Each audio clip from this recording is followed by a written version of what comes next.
Uyku apnesi şüphesiyle gelen bir hastamıza öncelikle ayrıntılı bir muayene yapıyoruz.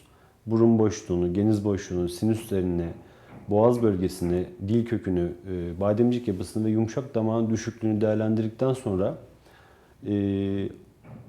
bu hastamıza uyku endoskopisi dediğimiz bir endoskopi yaparak esas problemin nerede olduğunu, çünkü uyurken bu hastalık ortaya çıkıyor, 3 aşağı 5 yukarı tahmin edebiliyoruz. Ama bunun kesin tanısını nasıl yaklaşacağımız, daha doğrusu bu hastaların hangisine ameliyat yapacağız, hangisine ilaç vereceğiz, hangisine maske vereceğiz, onu ayırt etmek adına uyku testi dediğimiz bir testimiz var ki hastanın bir gece hastane ortamında uyumasını gerektiriyor bu test.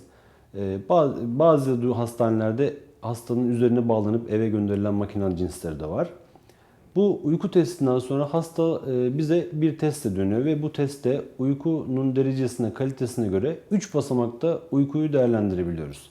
Hafif hastalık, orta hastalık ve ağır hastalık olarak.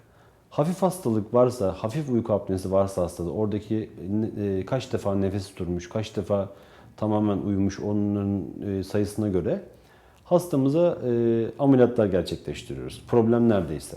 Ama orta ve ağır uyku apnesi varsa sürekli hava veren bir makineyle uyumasını sağlıyoruz geceleri.